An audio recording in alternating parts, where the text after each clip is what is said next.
Good morning, everybody. Happy Tuesday. We got another amazing show for you today, and Kyle Kulinski is back in the house. Great to have you back, sir. It's my pleasure to be here, and thank you to everybody out there for putting up with me. I know I am not the one and only Saagar and Jetty.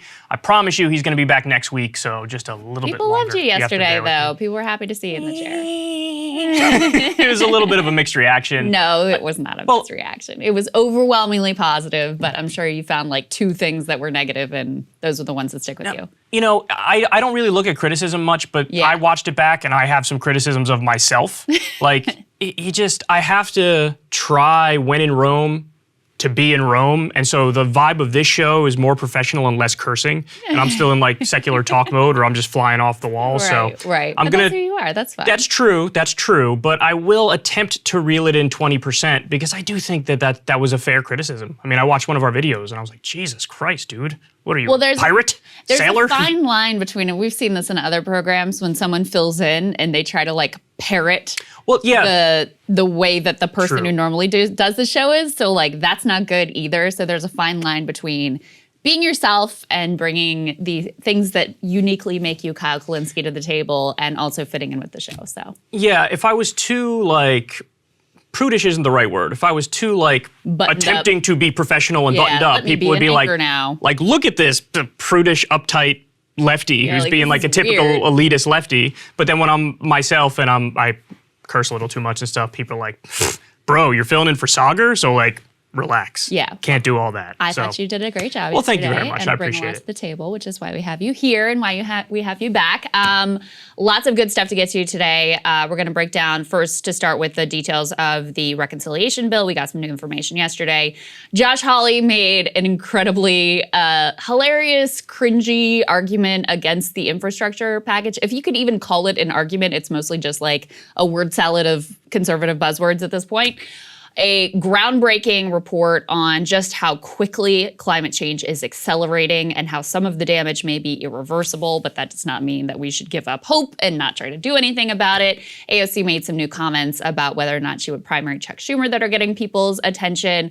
The military has decided that they are going to mandate the COVID vaccine. We're going to debate that a little bit. Richard Wolff is going to be in the show, one of my favorites, Professor Richard Wolff, to talk about where we are in the economy, that big jobs report number that came out last week. But we did want to start, Kyle, with the details of that reconciliation package that we learned about yesterday. Yeah, so huge updates on this front, and I'm very interested to see what you think of the package, Krystal.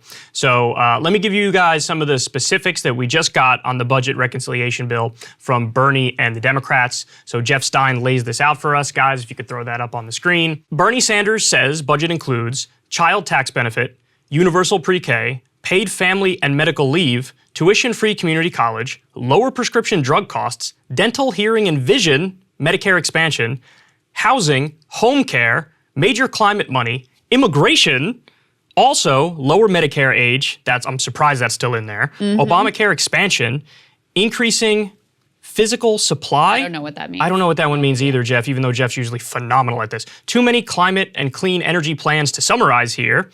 And they say the new revenue is from beefed up IRS tax enforcement. That's so-so, because it'll probably be on the working class.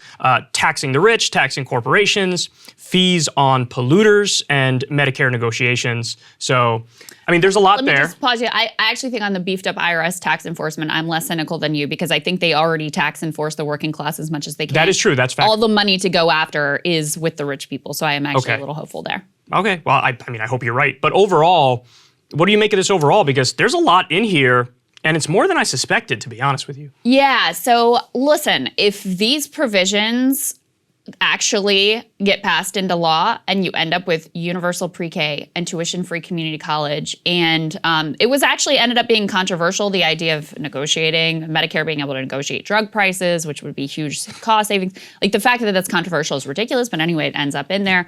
I think you and I had both been pretty skeptical that lowering the Medicare age would ultimately end up in there. That was something I asked Senator Sanders about in our interview with him, and he said, no, that's still on the table, and here it is. It's still, as of today, in the package. So if these provisions actually go through, this is incredibly significant. I mean, it really is. The child tax credit alone is like, a universal benefit for parents. It's really helping to ease the burden in a lot of ways on parents and families. There's elder care provisions in there. There's affordable housing provisions in there. Couple pieces that I'm not happy about are, number one, and Jeff Stein points this out, $15 minimum wage. We weren't expecting it to be in this package, but you can't just ignore the fact that this was one of the primary pledges that Joe Biden made when he not only ran for office, but when he secured the endorsement of Bernie Sanders. The very first thing that he said is $15 minimum wage. That has not only dropped out of this package, but seems to be just disappeared from the conversation altogether. Seems very unlikely that $15 minimum wage is going to come to pass anytime during the Biden administration. I just don't see how it happens, since they've decided to go by the parliamentarians' rulings and whatever and keep the filibuster in place, and they're not putting it into a reconciliation package. So it seems like that is a lost cause, which is insane considering that this is the longest time in the history of the program that the minimum wage has gone without being lifted. So that's a disappointment. The other thing here that's just ridiculous is that the SALT tax people, Democrats who wanted to cut taxes for the wealthy by the SALT tax cap deduction, putting that back into place, they got their way. That is one of the things that they list as an investment, meaning that it costs money in this whole thing. So I have some, I don't want to call them quibbles because I think they're pretty significant. But if you look at this package overall, is it a good deal if it goes through as is conceived here? 100%. But that's the big question, is how much of this package is actually going to make it through the process? And I'll dig into this a little bit more in a moment. But, on the climate change provisions, and we're going to talk today about this report that spells out just how dire the situation is in terms of climate. They're calling it a red alert for humanity. The bulk of those provisions, the committee that they have to go through that writes what it actually is going to look like, is chaired by Senator Joe Manchin, who is very skeptical of doing anything about climate change. So there are some big question marks about how much of this is ultimately going to end up getting through. Yes. So there's a bunch of stuff to say on this. I think I have a definitive answer to the question, is this going to be the final package? Is this going to be the thing that ultimately gets through or even gets voted on? The answer is no. I think that this is the starting negotiation position, knowing that Manchin and Sinema, and in fact, in reality, there's actually 7 or 8 Democrats who agree with Manchin and Sinema. Most of them are just quiet about it. Yes. I think that this is just the starting position where, you ask for a lot and then it's going to get whittled down. And like you said, some of the things that are definitely going to get left out are like all the climate provisions. I bet immigration gets left off as well. Well, immigration is going to get cut by the Senate parliamentarian. I mean, I see that one. That's the other issue, right? Right. So I see that one, and it's so silly. I hate myself for phrasing it that way, but that's the structure that they've set up, is basically whatever the Senate parliamentarian says goes. I think most of the immigration reform provisions will get cut by that. I also think one thing that wasn't mentioned in that tweet, but I went and checked, at least some or all of the PRO Act is included in this. That's another one that is probably going to get axed by the parliamentarian. Yes. So there's ample evidence that this is the beginning of the negotiation, but that does raise the bigger point of, if this is the beginning of the negotiation, and it is, then really you 100% should have kept in the $15 minimum wage. But honestly, what I think Biden's dodge on that is going to be, and just to be clear, this is not something I think is a good dodge. It's not something I think is fair. I think it's totally messed up. But he's going to say, I did all I could because I single-handedly, through an executive order, raised the federal minimum wage for contractors who work with the federal government, and for just federal government employees and workers, and even for tipped workers, he raised their minimum wage to $15 an hour through executive order. So he's going to say, look, I've shown my commitment to it. What am I going to do? It's the Senate parliamentarian, it's the 7 or 8 Democrats, and he's going to make it seem like he doesn't have the ability, Lyndon B. Johnson style or FDR style, to put pressure on the ones who are against it and actually wage a campaign on that front. The last time the federal minimum wage was raised was under George W. Bush. How sad is that? So yes, let me echo your point here, because I think you're 100% correct. If this gets through as it is, oh my God, I'd be doing cartwheels in the streets, because there's so many good things in here. My general rule on this, and granted this is arbitrary, this is just my view on it, and people are free to disagree, but I think that if they can negotiate a bill that's over $2 trillion and keeps in a lot of these solid provisions, I'll be happy. I think if you drop under that $2 trillion number, then the progressives will have really gotten hosed. Or I shouldn't even say the progressives. The non-corporatists inside the party will have really gotten hosed. Well, not even the working class people of the country who need these provisions in order to have a decent life. That's the real ball game here, rather than a left-right thing. Well, no, correct. But my point is that they are going to be the ones who are fighting for the better provisions to stay in it. And so that's my line. I know it's rather arbitrary, but you have to have some sort of standard by which you judge this. And so I hope it's over $2 trillion. What do you expect? What do you think is actually going to end up happening? You think it's going to be under $2 trillion? And what do you think gets cut out? I really am not sure. And I guess I do look at it a little bit differently. I'd have to judge it which programs got left on the cutting room floor and which ones remained, because it has become clear as day that we cannot dither any longer in dealing with climate. And I do think that those provisions are some of the most in danger in terms of actually making it in.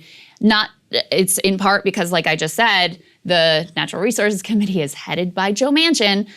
He's already expressed a lot of skepticism about the climate change provisions that have been discussed. But also the other challenge here is that these, again, are some of the things that could get axed by the parliamentarian.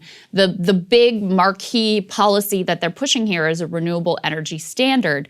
Well, that would almost certainly get axed by the Senate parliamentarian. So they're leaving it to Manchin and his committee to figure out a way to sort of kludge something that would have the effect of a renewable energy standard through, an incentive structure, tax incentive structure, something like that.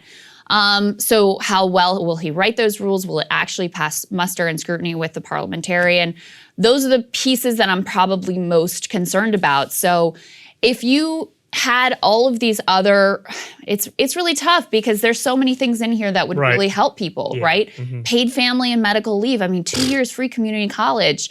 You think about even just the dental, hearing, and vision expansion, Medicare. That's my dad struggles with his hearing. That's a huge quality of life thing, and hearing aids are not cheap.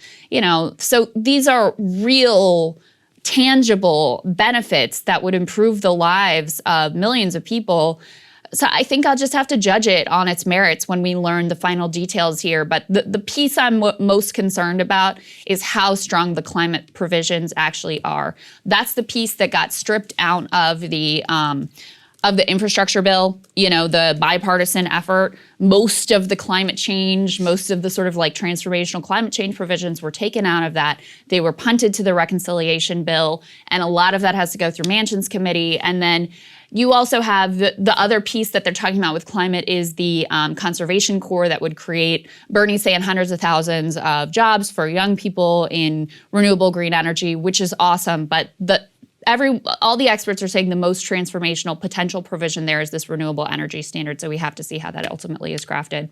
Yeah, I guess my final point on this would be, for the love of God, when they end up leaving stuff out, because they're going to leave stuff out, just don't lie to us about why it's getting left out. And I think that frustrates me more. Oh, of course. And that's the thing that frustrates me most. Like we always talk about with the parliamentarian. It's the parliamentarian has ruled or decreed. And it's no. They're a staffer. They give an advisory opinion. They don't have the ability to rule or decree. You're just hiding behind that. You know what I mean? Yes. So I don't want them to lie to us about it. They're going to end up lying to us about it. Well, and I think the other piece that we know that they're going to attack, and I keep saying this, but I think it's really important because that Exxon lobbyist gave up the game of what their strategy is. Right, yeah. Is they're going to go after they've set this arbitrary standard of it must be paid for. Yes. And then they attack the pay-fors and offer no alternative. So, we can't raise taxes on people that much. We can't raise taxes on corporations that much. And so that inherently pares back the size and scope of the bill. So I think we're going to see some of that too, which it is in part about those taxes, but it's more a way to avoid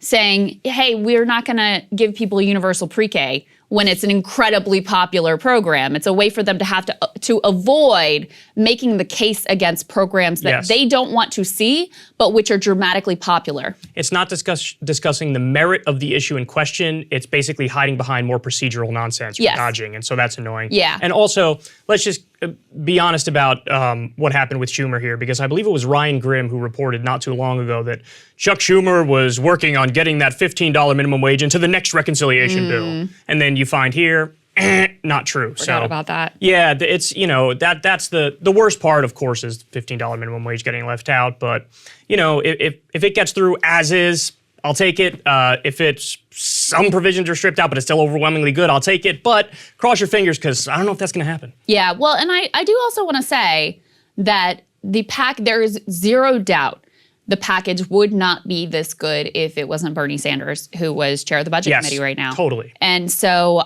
look, we'll wait to, see what the final analysis is and what ends up ultimately making it through the reconciliation process, which is lengthy. And what they're doing, just so you know, in the Senate this week, there will be a vote on this budget resolution, which says basically broadly, here are the buckets of money, here are the instructions to the committees of what you're supposed to do with this money. And then it gets punted to the various committees to actually write up specifically what's going to happen. And then there's more votes.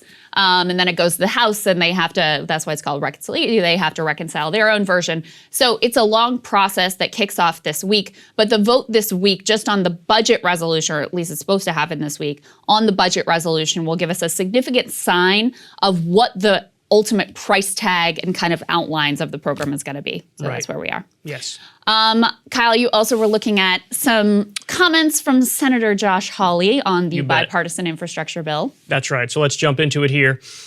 Senator Josh Hawley, he commented on this Biden infrastructure deal. Let's see what he had to say. It's not really about infrastructure at all.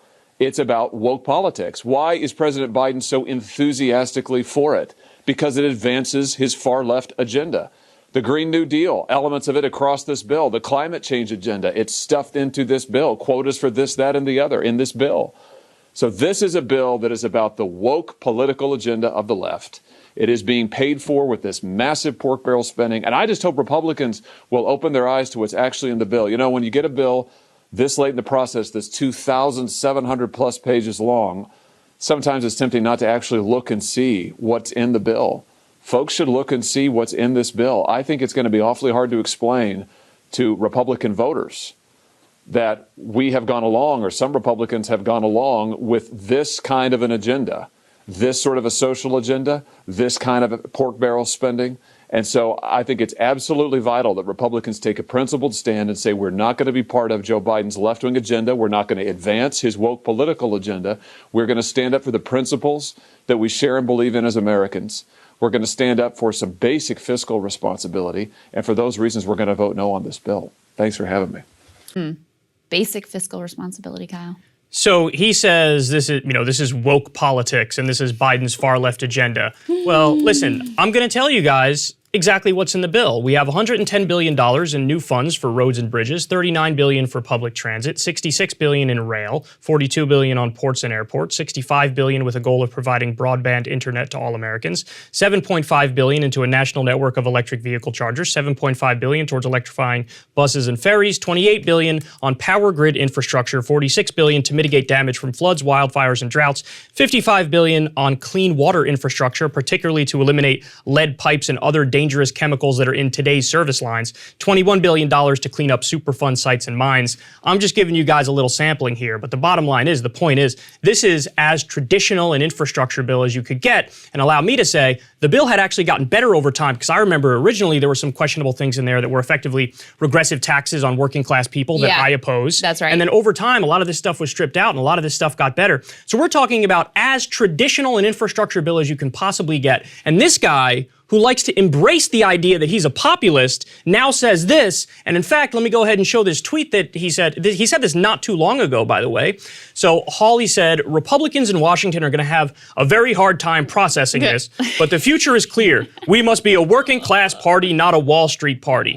Well, if you actually were for the working class, infrastructure would be top of the list, but it's not. Yeah, I mean, it's just so silly. Like, he doesn't say one substantive thing in there about what he actually opposes in the infrastructure bill. Like, okay, if you got issues with it, lay it out. Tell us what they are. Instead, he's just like, it's woke and Biden's far left agenda, which is just so completely laughable. And this is the dude who was previously painting himself as like populist, I'm going to think different on economics. And now he sounds exactly like Tea Party rhetoric, talking about pork barrel spending and we need to be fiscally responsible. By the way, the same, people who all voted for the gigantic corporate tax cuts under the Trump administration. And he just layers on top of like standard issue Tea Party rhetoric, saying woke a bunch of times as if that's an argument. Okay, so to your point, you're on the left. I'm on the left. You're very critical of wokeness and cancel culture and things of that nature. I'm very critical of wokeness and cancel culture and things of that nature. When I think of wokeness,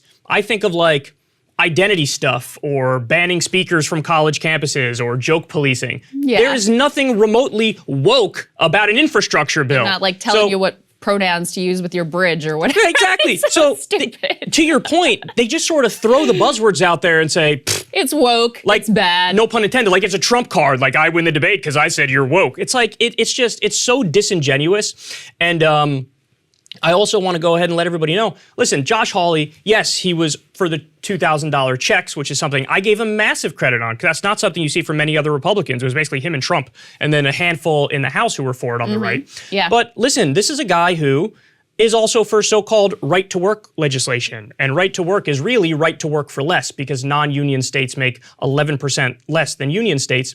He was against that $15 minimum wage vote when it came up recently in the Senate. He's against the PRO Act. In 2018, he was for a balanced budget constitutional amendment.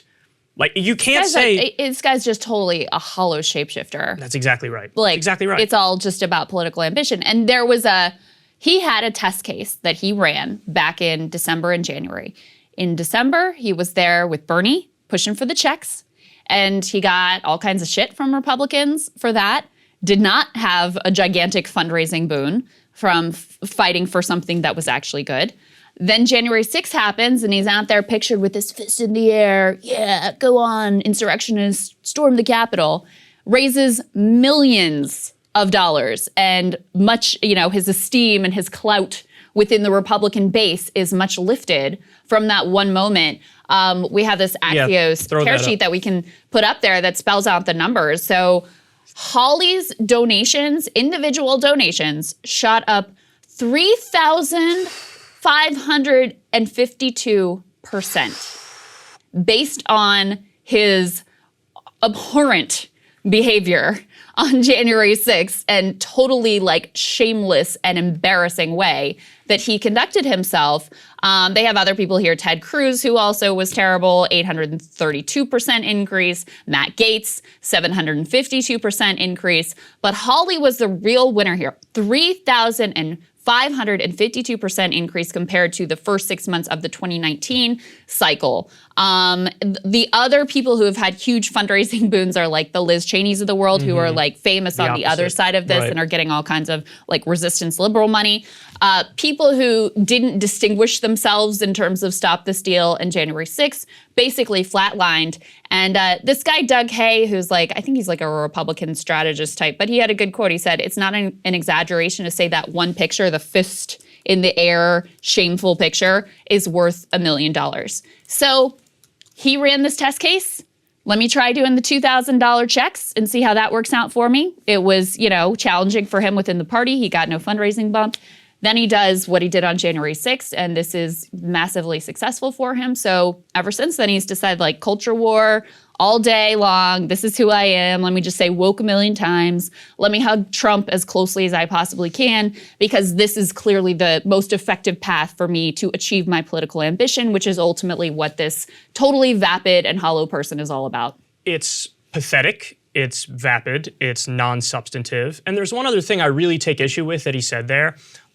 He called out Biden's, quote, far left agenda. And this is something that really annoys me, because I am very, very, very critical of Biden. Some would even say unfair. I totally disagree. Obviously, I think I'm fair, but I'm very critical of Biden. But you have to be honest about Biden's record and who he is and what he's done and what he stands for. This is a guy who supported the Patriot Act and the Iraq War and NAFTA and the crime bill and the bankruptcy bill. On no planet is he far left. Yeah. And so you could say, hey, he's a huge corporatist and he's a huge sellout, and so here's why I don't like him for factual reasons. But you can't just say he's, quote, far left and use that to attack him. So that really gets under my skin as well. Yeah, I agree. I mean, this is like the idea that Joe Biden is woke is hilarious, right? I mean, it's just like this guy is He's got an endless reel seconds away from making an ethnic slur at any moment, right? I mean, what did he say about he said about 7-Eleven something like, it's always the Indians, one of those things. You know what I'm saying?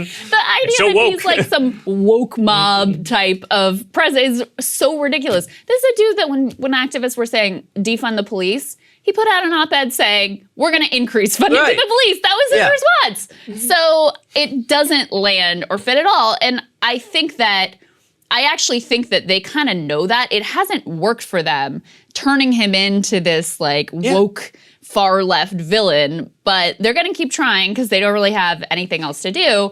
And look, we should also say, in terms of the political calculation coming into the midterms, because of a couple things, because Democrats have gotten bogged down in this wanting to do this stupid bipartisan thing rather than just actually executing and getting things done and delivered for the American people so they have tangible results in their hands.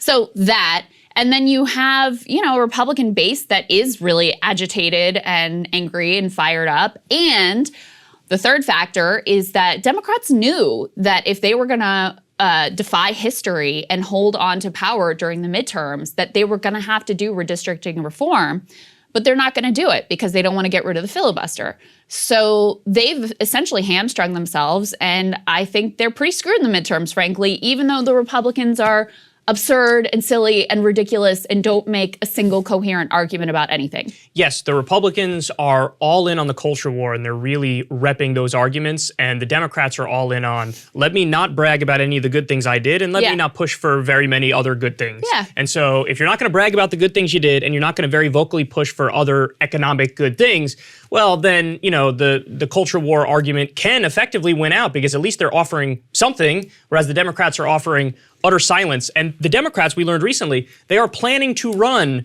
as Joe Biden Democrats because Joe Biden has a higher approval rating than Democrats in Congress, the Democrats in the House and Democrats in the Senate. But what they don't realize is that Biden's dropped like 10 points since he's been in office. So like you're hugging a sinking ship. That's a weird analogy, but you're latching yourself onto a sinking ship. Seems like a bad idea to do that, though. Yes, it is. So, this will, even though it's sad, even though it's pathetic, unfortunately, because the Democrats are really pathetic at, marketing and making their arguments, yes, it does have a chance of working. And I just want to say, when I think of woke Joe Biden, I giggle at the thought of Joe Biden, like, dyeing his hair pink, and being like, my pronouns are Z now. Yeah. Like, imagine, that's what you said, woke Joe Biden. That's what I think of, Biden with pink hair. Yeah, I mean, actually, one of the better qualities of Joe Biden is that he doesn't bite on every single, culture war outrage. That is one of the reasons why he won the primary. It's one of the reasons why he won the election. It's one of the reasons why he's been as popular as he has been able to maintain up to this point, why he's way more popular than Kamala Harris, for example. Right. That is actually one of his better qualities, and I just think you're going to have a hard time convincing the public that the problem with Joe Biden is that he's too woke. That one's just not going to really land with folks. At the same time, we really want to get to some of the details from this really shocking and disturbing report from the UN about climate change. This is from the UN's climate panel. It's called the Intergovernmental Panel on Climate Change. And they're calling this a code red for humanity. So to give you a few of the details from the CNBC report, they are warning that limiting global warming to 1.5 degrees Celsius or even 2 degrees Celsius above pre-industrial levels is going to be beyond reach in the next 2 decades without immediate, rapid, and large-scale reductions in greenhouse gas emissions. Now, 1.5 degrees Celsius, that is the sort of threshold that scientists have long identified as a major tipping point, beyond which it becomes very difficult, beyond which you have irreversible damage that continues for potentially centuries, and that is going to make life very difficult for a lot of people around the world and make some parts of the globe, frankly, unlivable. So they're saying, basically, we're already effectively there. And then at 2 degrees Celsius of global warming, the report says that heat extremes would often reach critical tolerance thresholds for agriculture and health. Of course, this comes on the heels of, we've all been seeing, my God, these fires everywhere around the world. You have the coldest place on Earth that was on fire. You've had droughts. We saw the flooding in Europe. Just this complete cavalcade of extreme weather events, one after another, that if that hasn't convinced you that we have to do something, that we have to act now, even if yes, sure, China is part of the problem too, but we also are a big part of the problem here, and we have to be able to do what we can that is within our control. So I also read the New York Times summary, had a good summary of the report as well. And they said that the world, this report finds, has already warmed about 1.1 degrees Celsius. It concludes that humans have put so much carbon dioxide and other greenhouse gases into the atmosphere, this warming will continue until at least mid-century, even if nations take immediate steps to act. So the effects that we're seeing now, the droughts, the heat waves, the catastrophic downpours and flooding, those are going to continue to get worse for at least the next 30 years, even if we act in an extreme way today. So some of these things have taken on a life of their own. Some other impacts will continue for even longer. The ice sheets in Greenland and West Antarctica will continue to melt at least through the end of the century, and global sea levels will continue to rise for at least 2,000 years. So the report does not talk about specifics in terms of what nations should do with this information. However, there are two big takeaways. One, a lot of damage is already done. And in a lot of ways, the terrible things we're going to see, that we're seeing now, are going to continue no matter what action we can take. But that does not mean that we should not take action, because the report lays out 5 different potential climate futures, depending on how much we're able to limit greenhouse gas emissions, carbon dioxide pollution, and keep that temperature range under control. It's the difference between, vast swaths of the planet being unrecognizable and unlivable, and being in a place where it's not great no matter what we do, but we can manage and potentially get through this in a way that doesn't destroy civilization. So that's where we are. Yeah, absolutely devastating. The thing that haunts me is that every single time we hear from the scientists, they say, yeah, it looks like it's worse than the worst case scenario that we thought 5 years ago or 10 years ago. And, I'm no genius, but if every single time you revisit it, it's worse than the worst case scenario, bit of a trend there. And that's something to really fear. Now, do we have the video of the fire that we wanted to show everybody? Yeah, let's take a look at this, because this is really apocalyptic. People fleeing an island in Greece from wildfires that you can see in the background there. And I mean, it just looks absolutely apocalyptic. And at the same time right now, the Dixie Fire in Northern California is that state's second largest wildfire in history. The smoke from that is so intense that it's reaching places and impacting places as far away as your home in New York City. That's right. I'll tell that story. So, these fires, the droughts, the flooding, all of this isn't one-off. Oh, there are things happen in the weather and the wildfires aren't new. I get that a lot. Like, oh, there were never wildfires before. What are you talking about?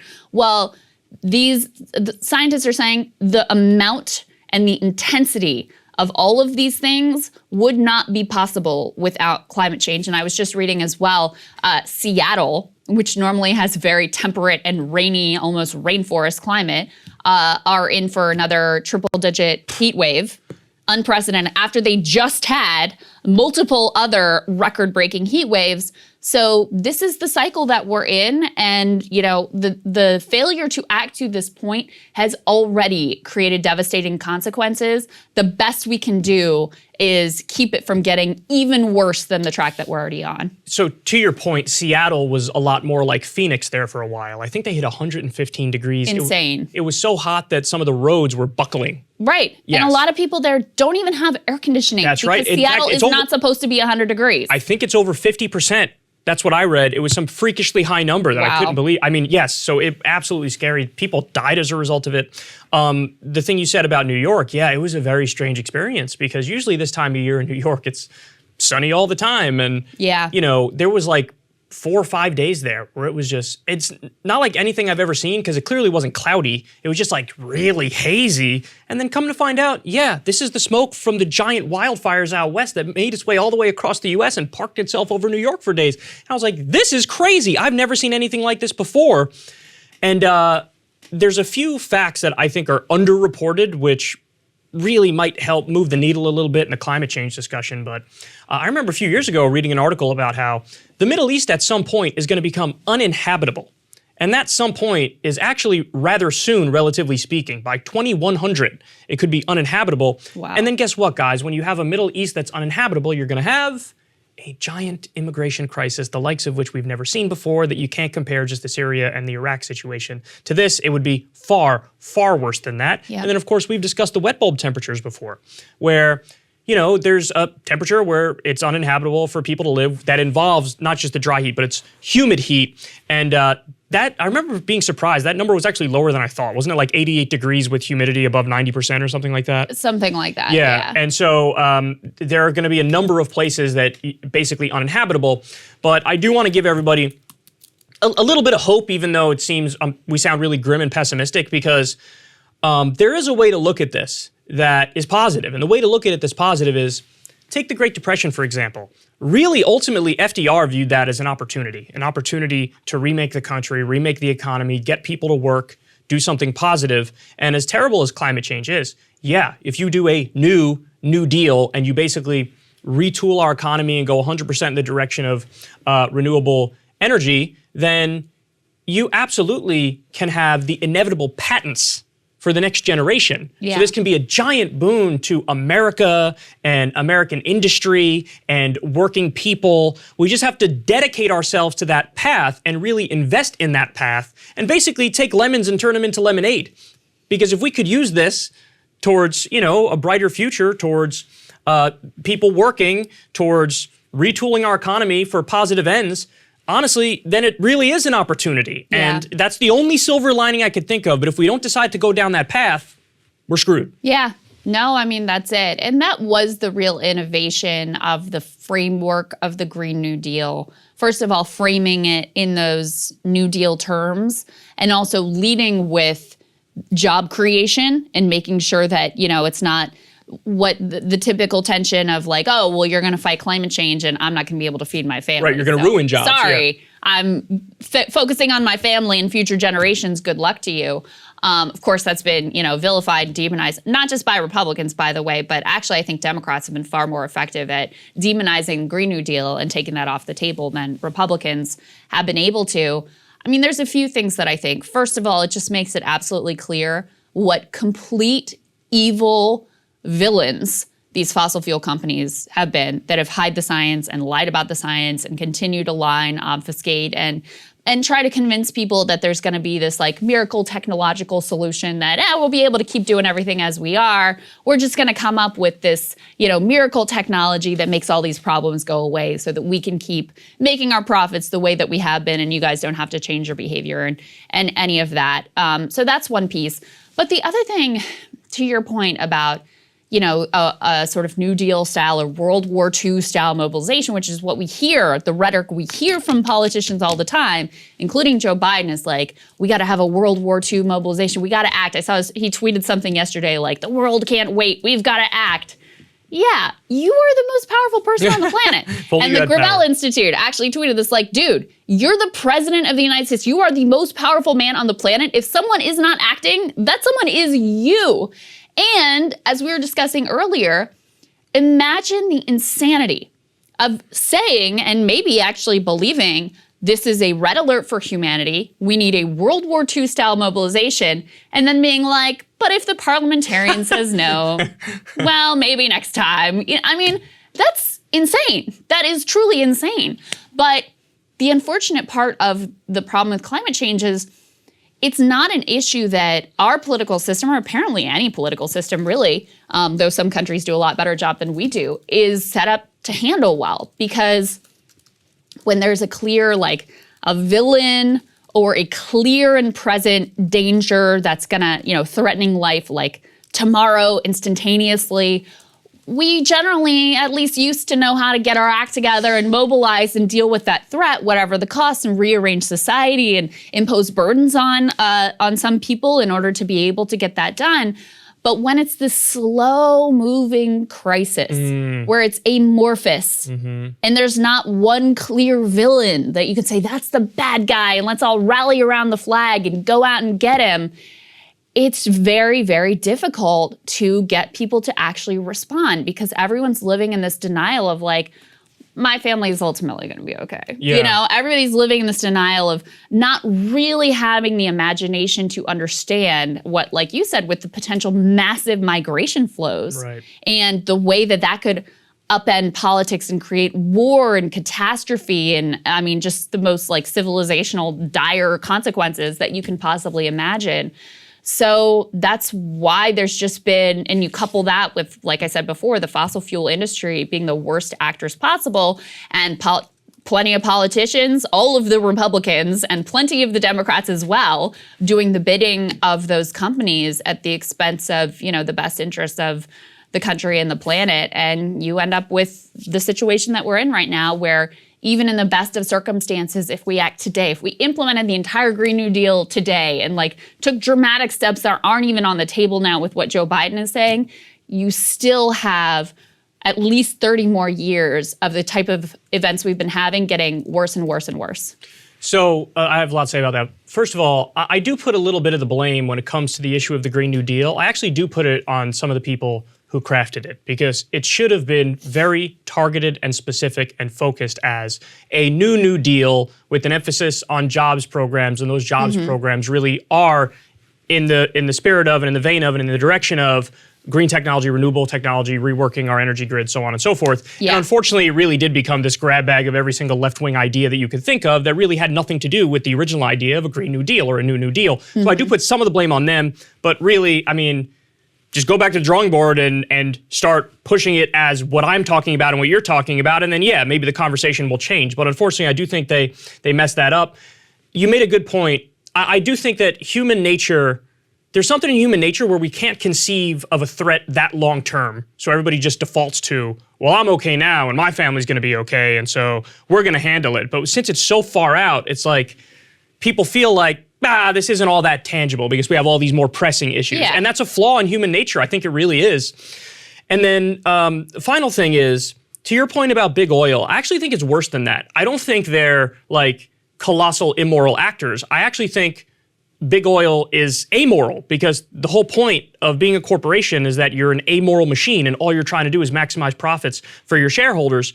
So what they end up doing is the logical thing in the context of the current system, which is by the entire Republican Party, by some of the Democrats, enough of the Democrats, and all you have to do in order to win this debate and this discussion on climate change is raise doubt. Because as long as there's some doubt, even if it's just 5% doubt, well, that 5% doubt is going to stop you from acting and doing anything giant, which is what needs to be done in order to address this. And so that's why, and you could, this is directly from the fossil fuel industry themselves, with all like the pseudo-intellectuals that they buy to raise doubt on this stuff. Yeah. And now they've even gotten to the point where they've given up on arguing the merits of it. They used to say, oh, it's not real. Then it became, oh, climate change is real, but there's nothing we can do about it. And now it's just, well, the procedures don't allow us to address it in any serious substantive way. So the procedures are what they are, the laws are what they are, what are we gonna do?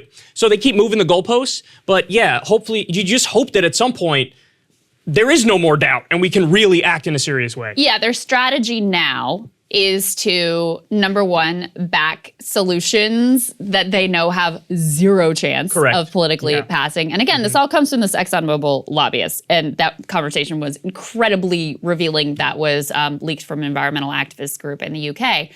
Number one, back solutions so you can cloak yourself in like, oh, of course we care about climate change and the planet, et cetera, et cetera. Solutions that you know are never gonna happen. And technologies that are like miracle, you know, silver bullet type technologies that, like I was saying before, would just allow you to continue to operate. But that's the sort of thing also that forestalls action, because if you put that out there of like, oh, we're going to be able to, you know, have this thing and we're inventing it right now as we speak and we're putting all kinds of money towards it. So don't worry, guys, it's going to be good to go. That's another way of forestalling action. The last piece I wanted to add to this, just to show you the distance between the Biden administration's rhetoric and what they're actually doing, is a great piece from TNR talking about really laying out a framework that I think is important, which fits into the conversation that we're having, that like, okay, now at this point, most people accept the science is real, the climate is changing, and this is a problem. the new form of denialism is basically throwing up all the roadblocks for why you can't take action, or creating, the most limited, like, greenwashing action of all time in order to just sort of like cloak yourself and, I would care and I'm doing something about it and we can move on to the next issue. If we can throw that tear sheet up on the screen from the New Republic about Biden. And so what the Biden administration, one of the big things that they've been focused on and emphasizing is a move to electric vehicles. And it's at the core of their climate agenda.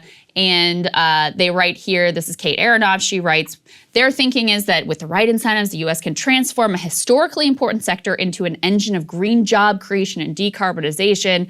All sounds great, right? So what have they actually done in terms of sparking this electric vehicle revolution, which again, on its own wouldn't even be sufficient, but sure, step in the right direction. They announced they'd reached a non-binding deal with the country's biggest automakers that half their new vehicles would be electric plug-in or hybrid by 2030. That target falls short of what the car companies themselves had previously pledged. The funding for achieving the goal is next to nothing. They're dramatically behind competitors like China, for example, that gets held down as like, we can't really do anything because China's terrible. So it just shows you that for all of their language about taking this seriously and how much they care, the thing that they did on electric vehicles, the core of what they are talking about with regards to climate, is a non-binding pledge that the automakers themselves had already voluntarily pledged to go beyond. So it's pathetic. That's all I can say is it's pathetic. That deal is like Joe Biden and the corporate Democrats summed up in a nutshell. It totally is. Yeah, it totally is. But they'll go out and, we're historic deal and never before in the history of the nation. It's practically like FDR. And that's the reality of what they're doing. Yeah, so your options are that deal or somebody who's like, none of this is real, bullshit. Yeah, I mean, that's right. That's better than what Trump was doing. Trump was actively like, let's pollute as much as possible. Let's cut down all the forests. Let's drill everywhere we can. So it's better, I guess, but it's just such so radically damning below. With faint praise, tallest kid in kindergarten type stuff. Exactly. Sad. I mean, radically, and that's what this report spells out, is how radically below where we need to be, even the most ambitious proposals of the Biden administration are at this point. Sad. Indeed. Interesting comments from AOC that we wanted to touch on. Yeah, so let's jump into that. Alexandria Ocasio-Cortez is doing this new CNN show. I think it's called Being AOC, which is kind of cringy. It's the most cringe thing I've ever heard in my life. That's not her fault. That's CNN's fault, but it's cringy nonetheless. Yeah, but like, you have to know that CNN's ratings are abysmal and nobody likes them. And like, you have Chris Cuomo with the thing going on with Andrew Cuomo, and you got Brian Stelter like awkwardly pretending to go after them while covering for them. They got all these terrible things going on. And, this weird marriage made in unpopular heaven right now between AOC and CNN. It's just strange. Being AOC, it sounds so narcissistic and self-absorbed. So anyway, for whatever reason, she agreed to do it. I don't know if she knew the name beforehand or not. But Being AOC, Dana, I think is how you say her name, not Dana? Bash, yeah. Dana Bash interviewed her, and she's going to say something interesting here in regards to whether or not she's going to primary Chuck Schumer. Are you going to challenge Senator Schumer in a primary race? Here's the thing, is that, and I know it drives everybody nuts, but the way that I really feel about this and the way that I really approach my politics and my political career is that I do not look at things and I do not set my course positionally. And I know there's a lot of people who do not believe that, but I can't operate the way that I operate and do the things that I do in politics while trying to be aspiring to other things or calculating to other things. And so all of that is to say is that I make decisions based on what I think our people need and my community needs. And so I'm not commenting on that. So the thing that annoys me about this is, if you're going to be honest and upfront and answer it in a straightforward way, you have to start with either, yes, no, or I don't know. So you should start with either yes, no, or I don't know, and then you could give your answer. But she jumps right into that answer, which, I'm sorry, strikes me as like the most political answer of all time, even though she's trying to pretend like I'm nothing but a straight shooter and I don't do politics. And that really frustrates me. Yeah. I hate not getting a direct answer from politicians. That wasn't even close to a direct answer. And it's also just really smug because I think she really thinks that she's like nailing it and giving a direct answer. She said, I do not look at things and set my course positionally. I can't operate the way I operate in politics while trying to be aspiring to other things or calculating to other things. I make decisions based on what I think our people need. And the other thing that frustrates me about that is, listen, I hate to beat a dead horse and bring this up because even I'm sick of the dialogue at this point on this particular issue, but people were asking her, hey, can you do force the vote to try to force a vote on Medicare for all? Her response was, no, because I want to keep my powder dry for forcing a vote on something we have a chance of winning, like the $15 minimum wage. And then the $15 minimum wage fight came up and she didn't fight. So don't tell me that I make decisions based on what I think our people need. That's not true. And then also there was the scandal recently where she was caught giving a lot of money that she fundraised to these terrible corporate Democrats. That's right. Remember that? Yeah, they didn't even want the money. It was the saddest thing. Exactly. They didn't even want the money because it was associated with her. So Right. Tell me again how you make decisions based on what you think our people need. If you're donating to these establishment corporate Democrats who are hacks, then no, what you're saying is I support them over any potential left-wing challenger who may come up against them. Now, she still did the right thing on Nina Turner. She's Yes. done the right thing. She backed Bernie. So I don't want to make it seem like it's all terrible because that wouldn't be fair and that wouldn't be true.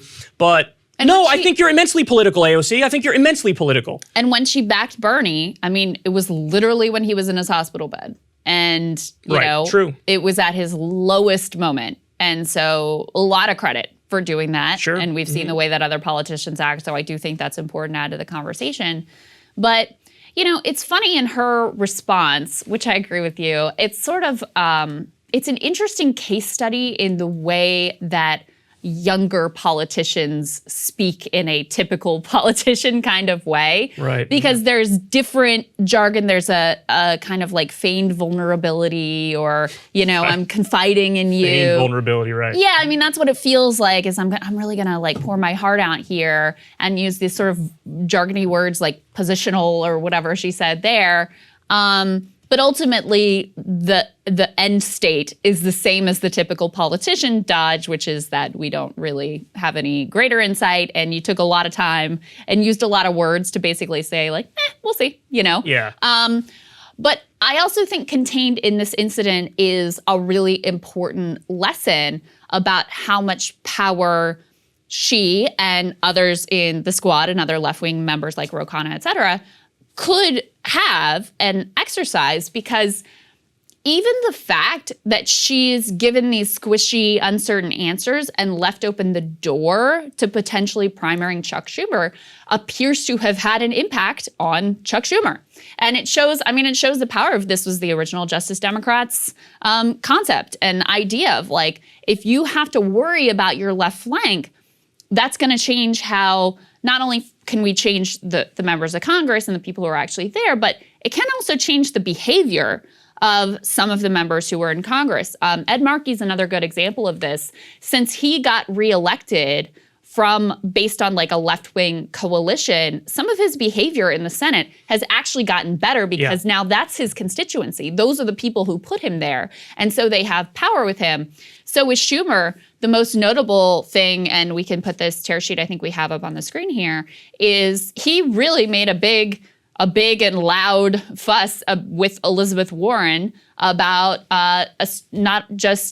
we don't just need a student debt freeze, we actually need cancellation. Of $50,000 to be fair. Of $50,000. And, you know, that's a shift in position for him. That's significant that someone with as much power as him is willing to be critical, really, here of the Biden administration and call for them to do more. Now, maybe just theatrical, because ultimately, what are you doing to try to force that issue and get things done? But even the fact of him making that case shows that there's a lot of power that AOC and others could wield, and even with these sort of squishy answers, has forced his hand in certain ways.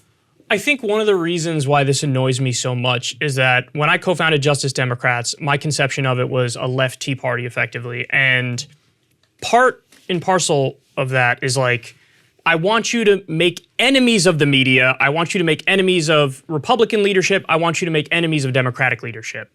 And to see what CNN is doing, it's like they're sort of doing a puff piece on her. Yeah. And, you know, I want you to understand and recognize and acknowledge that CNN actually is the enemy, because they do not cover the serious stories that the American people need to hear. They are taking a tremendous amount of money from every special interest group you could think of, whether it's Big Pharma or the health insurance companies. I mean, even on some of these networks, they have like Lockheed Martin commercials running on like the Sunday shows and stuff, and they're not doing that because they're trying to sell anything. They're doing that because they want to make sure that the narrative doesn't go too anti-war on some of the shows. So corporate media is terrible. I mean, they're part of the reason the nation is struggling as much as it is. And for you to sort of get in bed with them and get softball questions, it just reminds me of how much the mission was lost. I didn't want you to go work with Nancy Pelosi and try to play the inside Machiavellian politics game, because she's always going to win that game because she's the master at that game. Yeah. The only authority and power you had was as an outsider, where you have the bully pulpit. You have so many more Twitter followers and regular people who support you. So why not use your voice and use your power to call out Nancy Pelosi, call out Democratic leadership, use the bottom-up approach of the outsiders are now storming the House, no pun intended to compare to January 6th or anything. Yeah. But it's not that. It's a puff piece. And now CNN is warming to her, and she's warming to CNN. And, obviously she's still trying to work with Nancy Pelosi. This isn't me saying they never fight, because they actually, to be fair to them, to AOC, but more particularly Cori Bush, she fought and she won when it came to the eviction moratorium when she was sleeping on the Capitol steps. So that's the thing, is they have some hope, and there's still glimmers of, oh, this is good. But then when I see this, I'm like, this is so frustrating. And she was asked if she would run for president.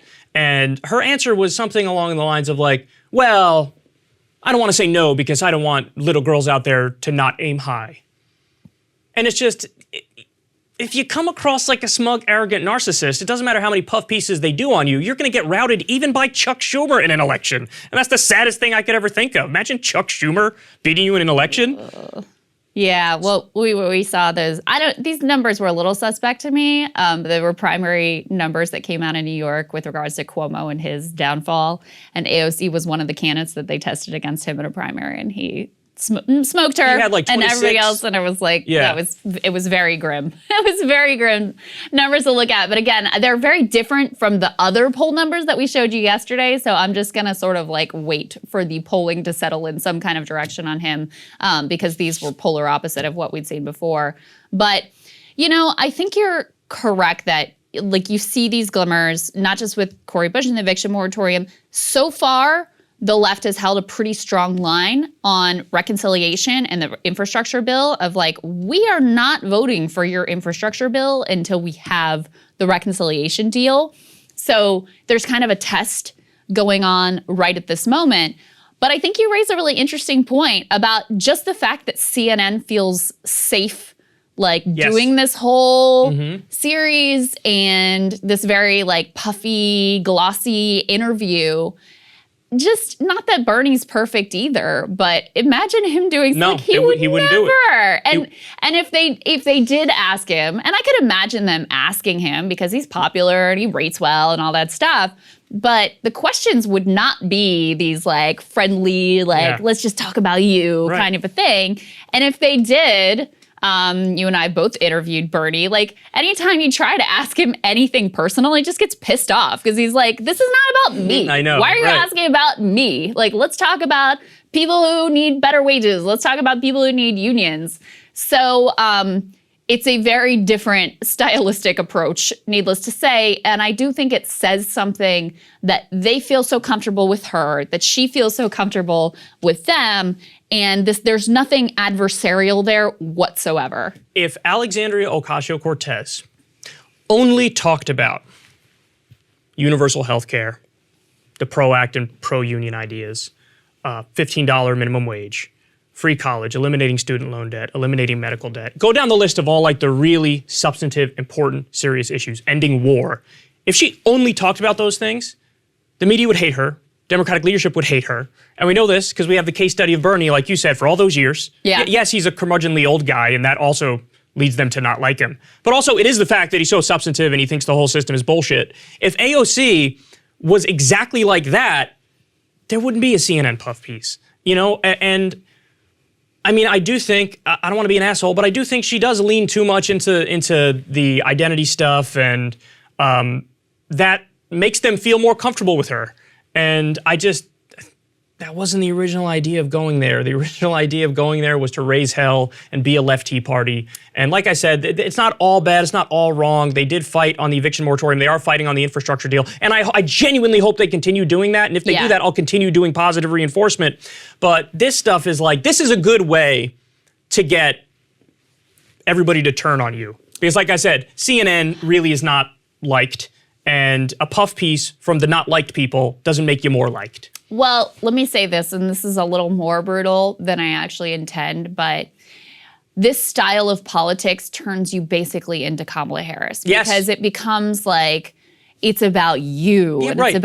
It's about the voters as a vessel for fulfilling your story and your, personal journey, rather than about those core issues. And like I said, that's too harsh, because as you're pointing out, she's good on the issues. She was there with Corey, the eviction moratorium. She will sometimes criticize, occasionally, in fleeting instances, Democratic leadership. Hopefully, they're going to hold the line on the reconciliation package.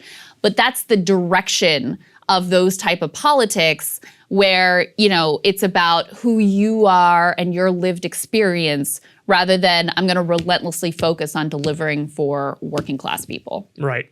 Yeah. That's all I have to say about it. Yes, indeed. Okay, this is pretty interesting. And this is something you and I have been debating off air that we wanted to kind of flesh out here. And I think both of us are a little bit not totally clear on what our positions are. But the U.S. military just announced that they are going to require all servicemen and women to get the COVID vaccine by the fall. I think September 15th is the date. We can throw that tear sheet up on the screen showing that announcement. Yes, Pentagon will seek mandate for vaccination of all active duty military personnel by mid-September. And let me just set this up a little bit and then we can talk about what we think about it. So General Mark Milley, who's chair of the Joint Chiefs of Staff, he sent out a letter arguing, most of his argument was that getting vaccinated against COVID-19 is a key force protection and readiness issue. Which I think makes sense, right? Saying basically look, we need our soldiers to be fit and for them to be well and not be stricken with this incredibly infectious disease. So yeah, we're going to add this to the list of inoculations that our service members must ultimately get. We've also got some numbers about how many of the active duty troops are already vaccinated. It's 70%. I think we have a tear sheet for this as well from, I think, Military Times. 70% of active duty troops have received at least one shot of a COVID-19 vaccine. That's actually way behind their original goal. They were hoping that the whole force would be vaccinated by mid-July, so they're at 70% with one dose. And I think the number is something so it's just below that. About 50, right? It's about, I had the number here. Anyway, it's somewhere around 50% that have gotten both doses and are fully vaccinated. So that's where things ultimately stand. The president, of course, put out a statement in support of this decision and saying, echoing some of those arguments about how this is important, it's safe. We're going to add this to a list of required vaccinations and that we are still on a wartime footing, it says, and every American who's eligible should take immediate steps to get vaccinated. Proud that our military women and men will continue to help lead the charge in the fight against the pandemic, as they often do by setting the example of keeping their fellow Americans safe. So, Kyle Kulinski, what do you think of all of this? So, I actually am overall very split on it, but it's a weird kind of split, if I don't say so myself, because I feel like there's two separate questions that are going on here. One of the questions is, would this empirically have better outcomes? Would this lead to better outcomes? Yeah. On that point, I don't think this is arguable. I don't think this is debatable. I think you'd have to deny all the data and all the evidence in order to say the opposite. It would be phenomenal for whoever is under a mandatory vaccine, because again, to even run through this at this point seems silly, but apparently we have to. In the original trials for all the vaccines, whether it's Johnson & Johnson, Pfizer, Moderna, AstraZeneca, the one that was overseas from the UK, in the trials for all of them, not a single person was hospitalized or died from COVID. Not a single person. Yeah. And obviously, by the way, there's a lot of BS on this in the media where they say like, oh, this one's only 66% effective. That number is complete horseshit because the numbers that really matter are you protected against hospitalization, severe illness, and death? And when you look at those numbers, every vaccine is over 95%. Yes. So when they say 66%, that just means 66% to keep you from getting COVID. But a lot of those people who get COVID after they have the vaccine, they have like the sniffles or they're asymptomatic. And so they count that against the vaccine, which I think is psychotic because obviously the vaccine is working if you have the sniffles after you get the vaccine, when otherwise maybe you would have been moderately sick. Maybe you would have been hospitalized. Who knows? Right. So I think the data is overwhelming. We know that it was literally 100% of people who died in Maryland 2 months ago were unvaccinated. So this really is a pandemic of the unvaccinated at this point. Again, you could try to, I'm not saying you will, but people who are listening, you could try to disagree or try to debate. You're just wrong. The data is overwhelming. So empirically, whoever does a mandatory vaccine, it would have better health outcomes. So my issue is not with that. Where questions arise in my mind is here. There's a problem with the principle of mandating the vaccine because our institutions are phenomenally disliked and untrusted. And you know what? They fucking earned that. Yep. They earned it. Yep. Whether it's all like the illegal Iraq war that we were lied into or Fauci early on basically lying saying masks don't work. And then it's like, well, when I said that, what I really meant was I don't want people to go out and buy them now because we need them for the frontline workers. Okay, so you fucking lied. You're admitting that you fucking lied. And so people don't like our institutions for good reason. So for them to say, these same assholes who've been lying to me all along are now going to tell me to do some shit for my own well-being and force something into my body? Hell the fuck no. And so I hear that and I'm like, yeah, you got a point. Now, this just so happens to be an instance where it's like, yeah, I know they've been wrong 1,000 times and I know you shouldn't trust them and you shouldn't and you should be skeptical, but this is a rare instance where they're actually 100% correct that this would help you, so you should probably go get vaccinated. So that's why I struggle with it, because empirically it would work, but in principle, I really do have an issue with it. So right now, and I'm loose on this position, but right now I do feel like the best path is sort of this middle path that we're already on, where it's like the government is not mandating everybody get a vaccine, right? But you do have these different institutions in society. So like maybe the business you work for says, hey, in order to work here, you have to have it, or in order to work in the office, you have to have it. When you put your kids in school, they have mandatory vaccines. In order to go to the school, you have to get the vaccine. Now, you still have the option, I'm going to homeschool them because I don't want them getting the vaccine. Okay, fair enough. So you have a way out of it. Have religious exemptions, medical exemptions, but by the way, and things like that. I would say if there is a religious exemption, then there should be any ideological exemption, because if you're saying, because of my religion, I don't want to take it, that's no different from saying my political ideology makes me not want to take it. So if you're going to exempt that, you should just exempt everybody. But that's sort of my point, is this middle path I actually think is the least bad option of all bad options, because it's like you actually can not take it, but number one, you should, and number two, it's like almost like a weak mandate where there's a million ways out of it. You know what I'm saying? I do. I think that both of us feel like we have a couple of principles that we hold that are in competition on this, because I do think I'm not some fringe libertarian who thinks you're only responsible for yourself and you have no responsibility to anyone else. I believe in, communitarian principles. I believe in responsibility not only for yourself, but your community and taking care of those around you, and that we exist together in a society, and that comes with certain rights and certain responsibilities. So I believe that. On the other hand, I also get very nervous. And I get nervous not just about a government mandate about what you have to put into your body and what sort of medical care and information they're going to claim and force upon you. But I also get equally probably nervous about corporations taking that stance and empowering, like your HR department is now going to be dictating to you what you need to do medically. I don't really like that either. So I also feel kind of like I have these principles that are butting up against each other on these individual things. And so I think I've looked at this on sort of a case-by-case basis rather than a blanket view one way or the other, like yes to vaccine mandates or no to vaccine mandates. I'll say specifically with regards to the military, for me, this one is pretty clear because if you voluntarily decided to join the U.S. military, you have already said, like, basically, I'm giving my body to the U.S. federal government.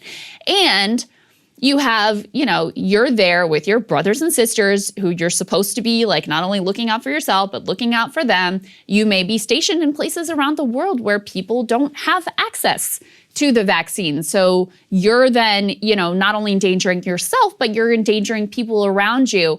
In this country at this point, if you want to get a vaccine, you can get a vaccine. That is not the case in most places around the world. So you're endangering people who have no option to be able to protect themselves. So on the military, I do think it's clear, as we both pointed out, they're already required to get certain inoculations. There's an interesting piece in Time that lays out a little bit of the history here.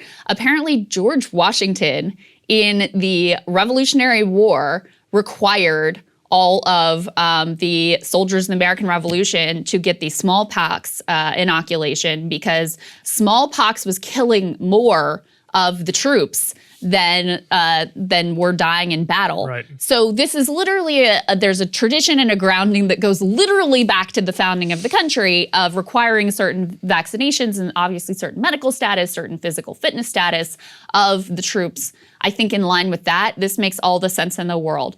I also think on things like if you're a nurse in a nursing home, yeah, you've signed up for this job. Like your job is to care for people, to protect yourself, but to protect the people that are around you, especially if you're in that setting, then you're going to have a lot of people who are probably more vulnerable, where even if they are vaccinated, they may have those rare instances of the breakthrough cases that can ultimately be serious, or they may be in a position where they're compromised enough where it's risky for them even to get the vaccine. And there were some questions about that. So in those cases as well, when you start to get into just like, I'm a big giant corporation and I want to force my workers back into the office, and so I'm going to mandate this. Then I start to get like, I don't know if I'm down with that. I don't know if I'm comfortable with handing that sort of increasing power, not just to the government, but to these HR departments. So I continue to be kind of split in case by case basis on these things. Yeah. So let me interject because I feel like you are sort of flipping on that principle though, because if you're saying, well, for the nursing home, you can be forced to take it, and for the military, you can be forced to take it, well, then that is sort of the same thing in principle, saying whatever company you work for should be able to force you to take it. It's like to say only specific companies can force them because those are higher risk. I get it, but it's still the same thing in principle that, you know what I mean? So you're even more split than I am on this, it sounds like, because, I think the largely middle path that we've taken is the correct middle path. But let me just give everybody, so the biggest things I keep coming back to in my own mind that are the most damning points on both sides of this. Yeah. So you already have mandatory vaccines for like measles and smallpox and polio and a bunch of other things for the military. Right? Exactly, yeah. So they already have those mandatory vaccines, and the people who are flipping out over mandating the COVID vaccine, they haven't said anything about like, well, you should also stop making us take the measles and the smallpox and polio one. So it's like, your issue's only with the COVID one, or are you actually like against vaccines across the board? So that's weird to me. I feel like if we already have it for those other ones, is it really that crazy to just add another one to the list? And also, I would say, guys, there's a reason why Donald Trump got this shit ASAP. There's a reason why Joe Biden got it. There's a reason why the elites lined up down the block immediately to get it. And there's a reason why the rather poor countries, is terrible to say, but it's true, the poor countries haven't really had access to it yet. That's right. So there's a direct correlation here between like people who are well off and can get it end up getting it, and they do that because it works.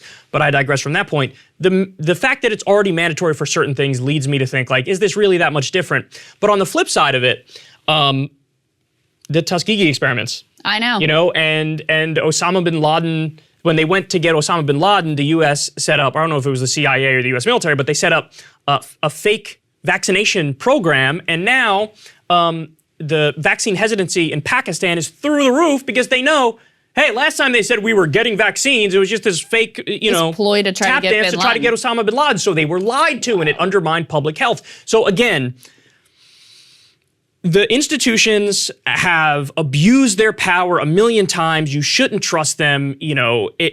I can't say it enough. You should be not just skeptical, but cynical about these people. Well, so on the one hand, they shouldn't do it, but then on the other hand, it's like, this is an instance where it would work and it would help you. Good. So it's hard, yeah. And Tuskegee is important to bring up, and it's very real in this dynamic, because while the media has only focused on basically like white Republicans, usually men, young men, who don't want to get vaccinated, if you look by race, the people who are most hesitant are actually Black Americans. I wonder why. And so, right. And so some of the neighborhoods that have the lowest vaccination rates are actually overwhelmingly minority, urban neighborhoods, exactly because of Tuskegee and, a million other instances of racism and bad interactions with the American healthcare system. I also saw, and I think this is very relevant to this whole conversation as well, that there's a significant chunk of people who aren't getting vaccinated because they're afraid that they're going to get charged. Because every other interaction that they've had with the American healthcare system, even when they go in and it's like, oh, this is something I have to do and it's supposedly going to be free or I'm supposedly covered or whatever, and you come home with a gigantic bill. So again, in this instance, that's not correct. In this instance, even though even here there have been some unscrupulous providers who have tried to charge people for the vaccine that should be free, but it is actually free, but you got a sizable chunk that's like, I don't believe you, and I can't really blame them for that. So one other thing that should be interjected into this conversation is like, mostly liberals are very confident in their position that there should be vaccine mandates. Everybody should be mandated to get a vaccine at your workplace, through the government, through the military, like wherever you are, you should be under a vaccine mandate. Just keep in mind that you are talking about a policy that will disproportionately impact Black and brown people. That is the reality of the numbers. And yes, ideologically, if you look, it is conservatives who tend to have the more hardline position on these things. And there are plenty of like white Republican men who you are happy to demonize and you're totally comfortable forcing them to do whatever. But if you're talking about barring people from workplaces and restaurants and public venues based on vaccination status, you are talking about a policy that disproportionately impacts Black and brown people.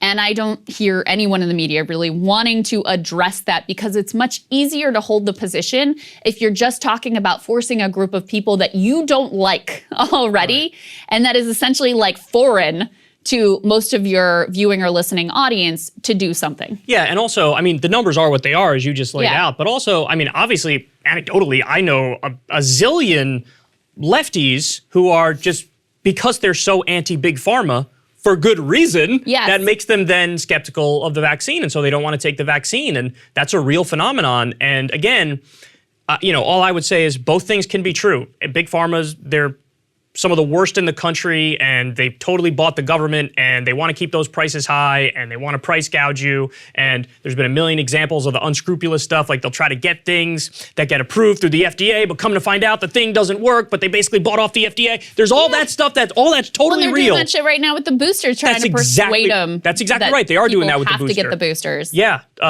But I lost my thought. Anyway, sorry. That's okay. It happens. We talk for a living. It is what it is. But yeah, like people are gonna want either. Fuck! I lost my thought. It was really bad. Big pharma. Whatever. It doesn't matter. Go on. It's fine. We're going on for an hour and a half on this anyway. Anyway, we still don't know exactly how we feel on that. In summation, it's complicated, I guess. And I think that a lot of people are making arguments that are convenient for their ideological positioning and having zero sympathy for people who have good reasons to be skeptical of institutions. Yeah. All right. It's done. All right, Kyle. For your breaking points today, what are you looking at? A new study from the Commonwealth Fund ranked the U.S. dead last on the issue of healthcare in the developed world. The report analyzed 71 healthcare performance measures under 5 categories. It includes access to care, the care process, administrative efficiency, equity, and healthcare outcomes. 11 countries were ranked: Australia, Canada, France, Germany, the Netherlands, New Zealand, Norway, Sweden, Switzerland, the United Kingdom, and the US. This was done by the Organization for Economic Cooperation and Development at the WHO. So Norway, the Netherlands, and Australia were the top performing countries overall. Again, the United States came in dead last.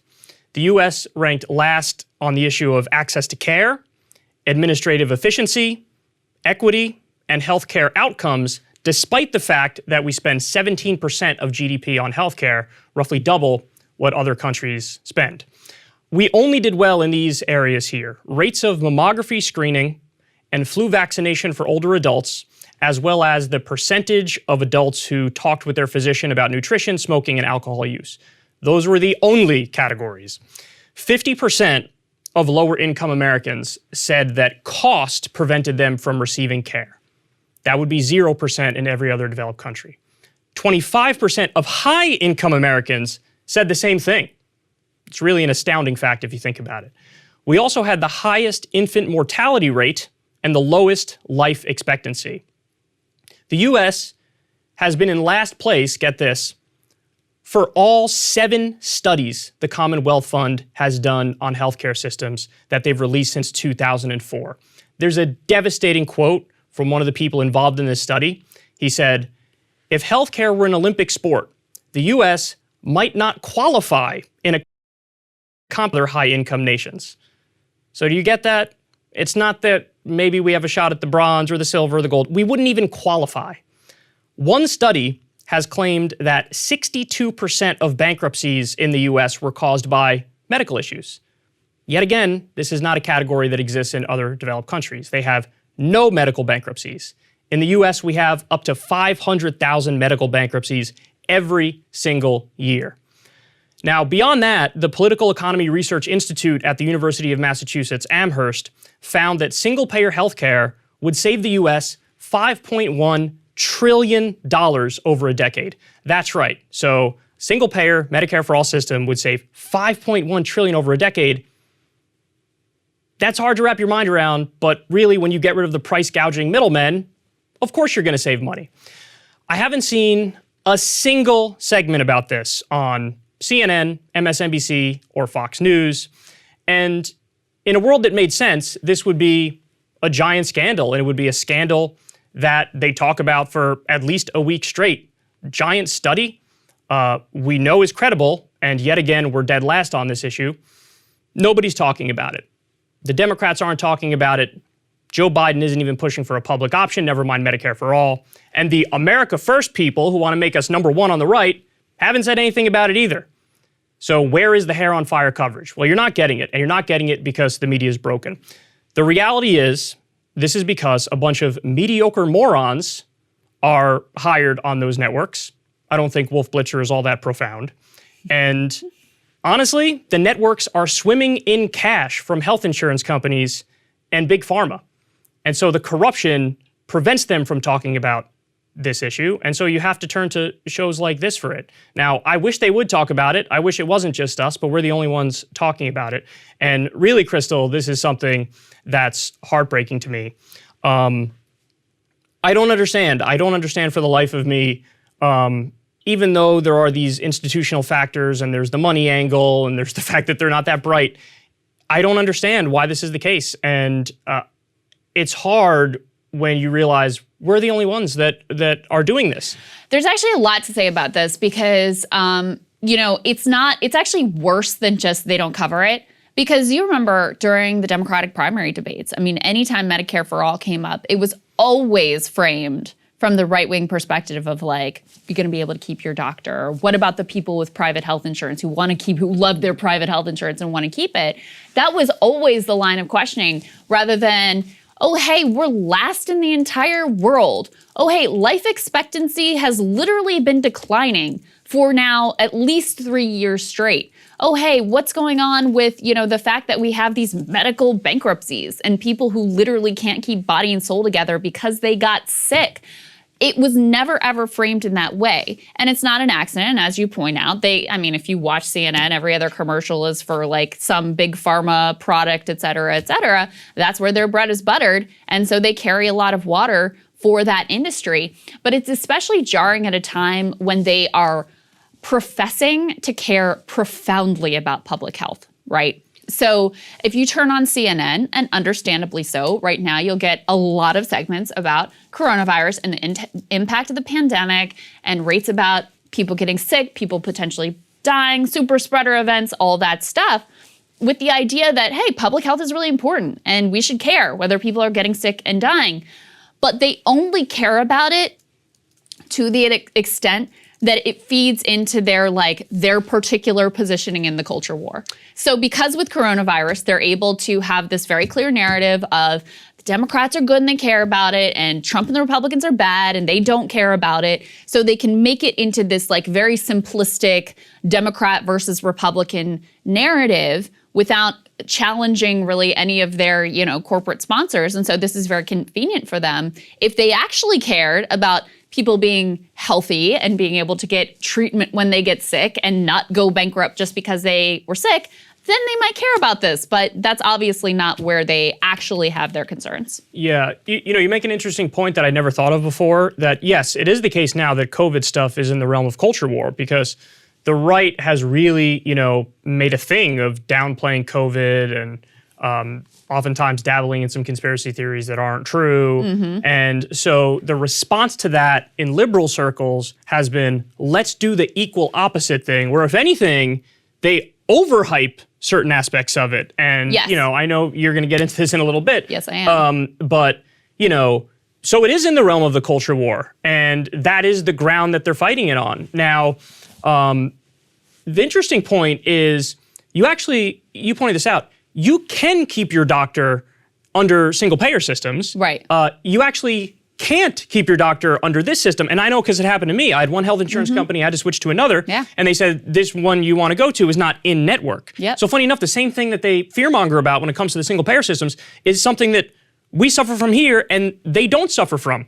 And I think my biggest frustration is that, like you said, they can harp away on the COVID stuff and pretend to care about public health, but they never, ever, ever, ever, ever connect the dots to solutions. Mm-hmm. So ultimately, even if they were to talk about this study, which they didn't, but even if they were to talk about it, they wouldn't draw the logical conclusion and say, all the countries that are beating us are universal healthcare systems, and most of them are single-payer healthcare systems. So yeah, that's the thing that works. That's the answer. Some things are just not debatable. There is no, you might want to debate or try to debate whether or not the stork brings the baby or if it's reproduction, but I got news for you. The stork is not a legitimate theory, just like creationism isn't a legitimate theory against evolution. By the same token, we're really at that point when it comes to healthcare systems. Yeah. And, the media who's supposed to educate us, supposed to give us the facts, they're just simply not doing it, and it's really devastating. There's a chart that Jeff Stein tweeted that has this data in chart format, and it shows the amount that countries spend versus their health outcomes. And we're way out here on our own in terms of how much we spend. We spend way more than any other country. Makes sense because you got to have all that profit margin in there for the healthcare mafia, as you put it, and all the middlemen that are gouging you.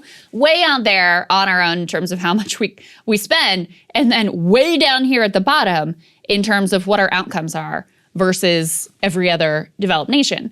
So that chart alone makes it so clear. And yet, will you ever see that chart on CNN, MSNBC, certainly not Fox News? No, probably not. I mean, I keep bringing this up, but I think it's really important to note, we had a dude on from the National Review, Michael Brennan Doherty, conservative guy, free market guy, and even he admitted and brought this up on his own that, hey, probably the reason that a lot of these European nations and now Canada have higher vaccination rates is because they have national healthcare systems and people have a relationship with a doctor that they trust. I mean, how many Americans even have a relationship with your primary care physician that you're supposed to have, either because of what you're talking about, it's all unstable, you're out of network, I gotta switch doctors and all of this, and I don't know what kind of costs I'm gonna get hit with even if I'm insured, or you don't have insurance at all, so you don't feel like you even have the option of going to see a doctor when you ultimately get sick. And so if you don't have that you keep seeing these politicians who are like, talk to your doctor about the vaccine,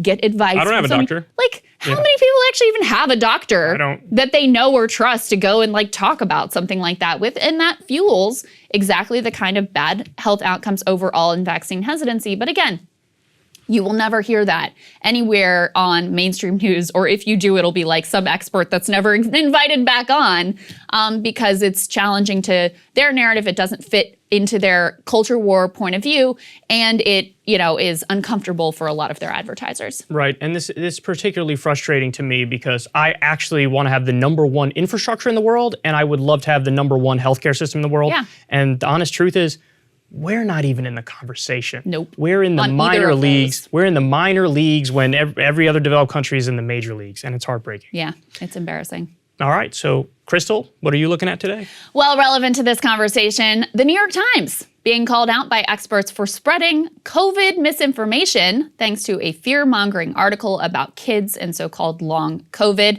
So here you can take a look at that piece. The headline says, "This is really scary. Kids struggle with long COVID." In that, the Times profiles several teenagers who struggled with a range of physical and emotional symptoms after contracting coronavirus. Those symptoms include everything from mental health issues to dizziness to vomiting, fatigue, brain fog. Now, outside of these anecdotes, experiences which have no doubt been stressful and scary for the teens and for their families, the piece offers very little data or hard science about the prevalence of such symptoms and no data whatsoever about the prevalence of the type of severe symptoms that are described in the piece. It also offers no insight into how a respiratory virus might end up, for example, noticeably impacting your brain, as is alleged in the piece. So as doctor, researcher, and Harvard Med School assistant professor Adam Gaffney put in an important thread on Twitter, quote, "I support dramatic public health interventions in hard-hit areas to slow COVID and buy time to vaccinate everyone possible. But I strongly dislike this irresponsible mode of reporting, which will scare the shit out of every parent with a kid with a cold. The hypothesis that a mild upper respiratory tract infection, even if caused by a new virus, causes a chronic dementing illness in children is a sweeping, massive, frightening claim. It is unlikely to my mind, given what we know about mild upper respiratory tract infections. But like all things, it's possible. Yet it is an extraordinary claim and requires robust evidence, which is thus far lacking. Our mantra that correlation does not equal causation goes out the window on this particular topic." Indeed, honestly, how is this article any different from some right-wing propagandist cherry-picking a few instances of a bad vaccine reaction to attempt to prove that vaccines are in fact dangerous? It is literally the exact same tactic. Find a few scary cases, presume a direct causal link that you don't know about, say the studies are unclear, paint a worst case scenario, tailor-made, by the way, to play into your audience's particular biases and cultural predilections. But when it's done by the New York Times, it's actually a lot worse than some Facebook meme because you're spreading misinformation under the imprimatur of the most powerful and prestigious newspaper in the whole world. Conveniently left out of the Times scaremongering story is the fact that one comprehensive survey, which actually tested the blood of those who were claiming long-haul COVID symptoms, it actually found no difference in symptoms between those who actually had COVID antibodies and those who did not. So in other words, a lot of people thought that they'd had COVID, but they didn't actually have COVID. And just as many of those people who never actually had COVID reported long-haul COVID symptoms as the people who did actually have COVID. And it makes sense if you think about it, because there are a lot of reasons that someone might suffer the wide-ranging symptoms being described by the catch-all phrase long-haul COVID. That doesn't mean long-haul COVID is definitely fake or debunked or anything like that. Just that it is a very long way from the proven condition that the New York Times is painting it as here. Now, you might say, okay, but what's the harm really? Those right-wing propagandists, they are putting people at dramatic risk by persuading them to not get vaccinated. The Times, on the other hand, they're erring on the side of caution, which isn't a bad thing during a pandemic with a virus that we are still learning a lot about. Inherent in this argument is the idea that such caution is always a good thing, that it doesn't do any harm. That is just simply not the case. It's just that the burdens of an abundance of caution tend to fall on the least well-off and not, say, the Times' very well-off reader base, for example. In fact, the Times should be well aware of the cost of an overabundance of caution because they just published stunning new data on what a disaster virtual school was for millions of kids. Specifically, they found that more than 1 million children expected to enroll in public schools just never showed up. The plurality of those missing kids were kindergartners who, for whatever reason, were never enrolled and never, ever showed up to school. They found that in the 33 states where comprehensive data is available, 10,000 public schools lost at least 20% of their incoming kindergarten class. One can only imagine the lifelong calamity that might ensue from this lost year among our most vulnerable kids. Predictably, of course, schools in poor neighborhoods experience the greatest loss of students.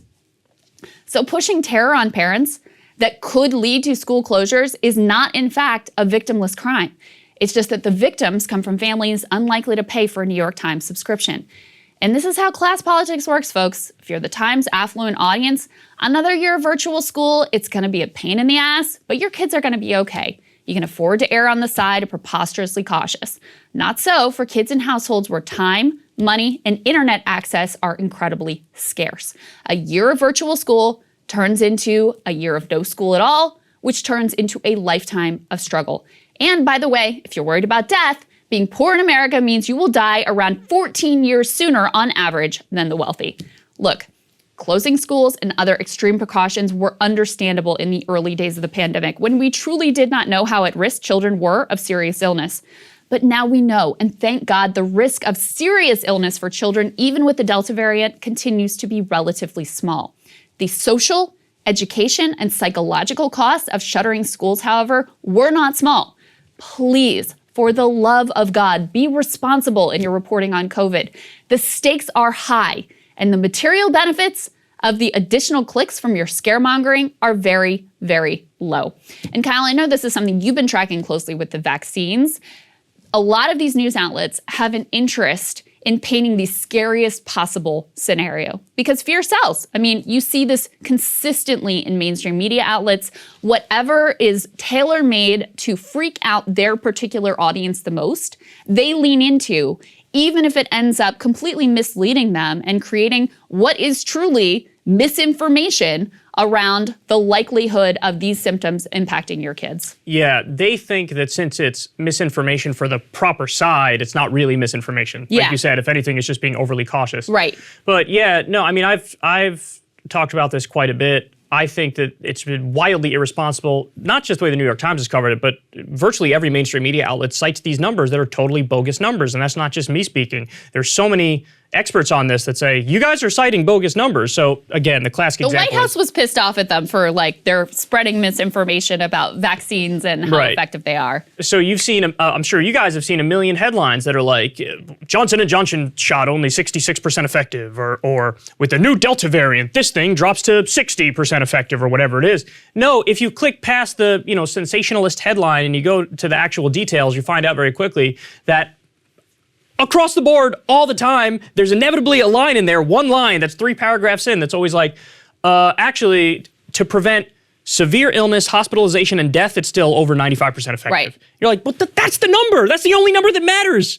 If you get COVID and you get the sniffles, but you've been vaccinated, they blame the vaccine for the fact you have the sniffles. They say the vaccine's not working, even though it very likely is working. If you're asymptomatic when you got COVID, probably is the case that the vaccine helped you. If you have the sniffles, probably is the case that the vaccine helped you. Even if you have some light to moderate symptoms, it probably is the case that the vaccine helped you. And Lindsey Graham actually just said this the other week because he had been vaccinated and he got COVID. He's like, I don't even feel that bad. This is kind of amazing. I know that the vaccine is helping me on this front. Yeah. So yeah, there's a lot of sensationalism going on, and effectively it's misinformation. But like you pointed out, this is a culture war issue now. And so if the right-wing position and the Republican position on this is like the culture war is, my position because of the culture war is that vaccines are not, helping all that much, or there's these problems with them, or here's a conspiracy theory about it, or whatever, downplay COVID, downplay COVID, downplay COVID, well, then the left-wing position has now been overplay COVID. Overplay it, throw everything against the wall, shut everything down, whatever the case is. Yeah. And it's just sad. I will ask you this question, though. What would you say to the counter-argument of, it's not really about the kids themselves, because we know they don't get that sick, but to shut the schools down is more about the parents of the kids, that if the kids get it, they could pass to the parents, or they could pass to the grandparents or whatever. What's your reaction to that? Get vaccinated. I mean, that's a reaction. Like we just. But they can't vaccinate the kids yet. You're saying the adults get vaccinated? Yeah. Right. The adults get vaccinated. I mean, we have a solution, right? So yeah, I think a lot of those arguments had merit last year. But I also think even last year, I think we really ignored some of the profound costs to the most vulnerable kids who, don't have a say in our cultural discussion and aren't the people who are being seen and heard on cable news or by the New York Times. And now we're getting a look at those costs. And I mean, they were dire. And not just with kids, like the social isolation was also devastating. Look, I supported the lockdowns. Like we needed to do that. I think the government response was inadequate. I think it imposed an additional burden. I think it accelerated a lot of the trends that were terrible for society. But on this one instance, we now know a lot more. We know, number one, we have the vaccine, so the parents and the grandparents should be able to get vaccinated. And by the way, most elderly people overwhelmingly are vaccinated at this point, or at least have one dose. So you've got a cure, effectively. You've got an answer. And we know a lot more about kids and the level of risk with regards to this virus. And we also know a lot more about how virtual school failed millions and millions of kids for a whole variety of reasons. So to act like there is no cost to freaking people out over COVID, it actually, and then the other thing it does, it's kind of this like weird horseshoe where it bolsters the anti-vaxxers because they say, look, I mean, there was recently the Times and the Washington Post and I think NBC News all covered this study that came out of Massachusetts, this one community in Massachusetts that was, the community was overwhelmingly vaccinated and they had a series of breakthrough infections. And the headlines they put out of that were like, more people who were vaccinated got COVID than not. Well, in this town, almost everyone was vaccinated. Right, yeah. So of That's course, totally misleading. If you had anyone who got COVID, they were almost certainly vaccinated. But they wanted to have this fear-mongering headline because they know that's what's going to sell to their audience, even though that's going to feed a right-wing narrative too about, well, see, the vaccinations don't even work. People with the vaccinations are getting the disease even more than the people without. So I should not get the vaccination because if I do, then I'm going to get COVID. Those are the narratives that were fed by them overreacting and not sticking to the reality of what the numbers say. And it's not like the numbers say good things here, guys. Delta variant's real.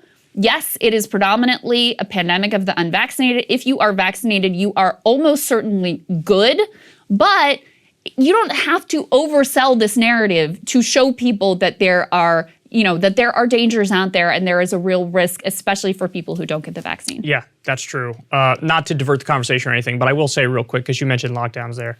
In retrospect, I actually don't think I would have locked everything down. Knowing what we know now, I would have just done Japan-style universal masks. And I would have tried to foster a real culture of everybody wears masks. And that's the way I would have handled it. And maybe it's right, maybe it's wrong, but in retrospect, I do think that the downsides of the total shutdowns were really bad. Really drastic. I mean, the counter argument to that is that this continues to be the case. It wasn't even really the lockdowns that changed people's behavior. It was fear of the virus itself. And so remember, there were studies of places that had fully locked down versus places that didn't. And the economic activity was roughly the same because people were reacting on their own. People were reacting on their own to the fact that they did not want to get sick, so they weren't going out, even in places where the government wasn't mandating that everything shut down. Yeah, I mean, the thing that was always convincing to me is that early on in the pandemic, when everybody else was getting hit really hard, Japan had almost no cases and everything was still open. Everybody was just wearing masks. It was just a culture that, really pushed everybody in that direction. So I would have tried to repeat that, but that's neither here nor there. Indeed. All right, we have a fantastic guest to dig into where we are economically, what the picture looks like, making sense of some of the recent numbers that came out. Professor Richard Wolff, let's get right to it. There's a big jobs report number that dropped last Friday, almost 1 million new jobs created. That bested a lot of expectations. We wanted to bring in one of my favorite economic analysts, Professor Richard Wolff, to talk about all of that. He is host of Economic Update, professor of economics emeritus at UMass Amherst. He's visiting professor at the New School, founder of Democracy at Work, and many, many more things in addition to those. Great to see you, sir. Nice to be here. Thank you. Of course. So just give us top line. What did you think of that jobs report and what it says about where we are in terms of the economic picture? Well, I think my reactions were like most Americans. I was glad that there were people getting jobs because it's obviously better that people have jobs than that they don't, especially in this society, especially at this time. But the minute you look at what those numbers cover, that is, you look a little bit below the surface, you begin to see things that ought to make any reasonable person worry. And let me give you the single most important. A huge proportion of the improved job situation is public sector jobs, jobs working for the government, not for the private sector. If you look at private sector employment, the news from last month is anything but wonderful or exciting, because what it shows, and this is perhaps the key insight of these numbers, is that this is an economy more dependent on life support from the government than it has ever been. I mean, we live at a time where corporations are in debt to the government more than ever before, where the government is in debt to both other governments and corporations and people more than ever before, and where households are living on more debt than ever before. This creates an economy held up in the end by the Federal Reserve, kept alive by the government, which ironically the private sector likes to bash, but upon which that sector now depends. That's fascinating, Professor. Do you fear inflation with all these various spending packages, or do you think the fears of inflation are overblown? Well, you know, you may be surprised. Yes, I'm worried about inflation, and yes, the fears of inflation are overblown. We shouldn't be upset at being able to answer those questions that way. But let me try to be clear about it. Inflation is a major economic event. It never has one cause or one key cause. Lots of things have to come together, and that has happened historically, and it can happen again to produce an inflation. And we are a society now so dependent on credit that we're flooding the economy with the money to sustain credit, and that money could move and become something chasing goods and services and produce an inflation. On the other hand, we have been pumping money into the economy for 10 years now. We've never stopped doing that since the so-called Great Recession of 2008 and 9. And we haven't had an inflation all those 10 years. So you can see other factors have to be at work. And mostly the people who yell inflation have something else in mind that they either want or don't want to happen. And the scary thing to threaten folks with is inflation. So it gets inflated, if you pardon the pun, but it is not, in fact, the kind of thing that you worry about every day. You have to see quite a few things coming together before you really think a sustained inflation is underway. And one last point. Nobody can predict the future. I can't, you can't, nobody can. And therefore, these arguments that are often couched as we will have inflation next year or we will not, don't take this stuff seriously. Those are wishful thinking at best. So I want to dig in more on what you were saying about private sector job creation versus government job creation. We actually have a news article from NBC that laid this out. So in the midst of this, gigantic jobs number, they're pointing out, as you were, private companies added 330,000 jobs in July, and that was way below the estimate of 653,000. So where do things go from here? I mean, do those government jobs just continue to be created and prop up the job market? I'm also seeing these numbers about how there are record-breaking numbers of job openings right now. So there's, the idea there plenty of work for people who want to go and find a job anywhere. Where do these things go from here as we pull back some of the pandemic supports that we've had in place for the past year? Well, I couldn't really honestly answer where they're going to go without violating what I just told you about predicting the future. So let me tell you where some things are pointing, but without getting to the notion that I can tell you what's going to happen.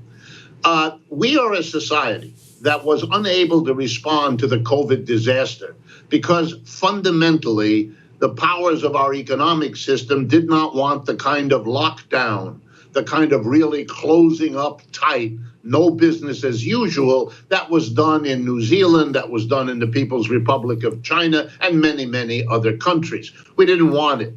We did the minimum we felt we had to once we got overwhelmed by COVID. Then we were over quick in opening up again. And now we're confronting with the Delta variant a reason to worry that we may be closing down. One of the signs of the private sector not doing what was expected, as you just pointed out, was because more and more employers are discovering that there are high risks at this point when we don't know how bad this current surge of COVID cases is going to get. And we have something which I think in the long run is even more important. We have something close to, and I don't mean to use hyperbole, but I will. We have a real rethinking by the working class of the United States of what they're willing as a class to accept. Mm-hmm. Are they really willing? This COVID interruption of a year and a half has made people not only lose many jobs, but rethink their jobs. And it's made the employers do that. One of the things that many workers are discovering is the job they thought they were coming back to isn't that job. It's that job in an office where 5 people used to work, but the employer only brought back 4. Yeah, he's going to give them the same wage, but he's going to demand much more.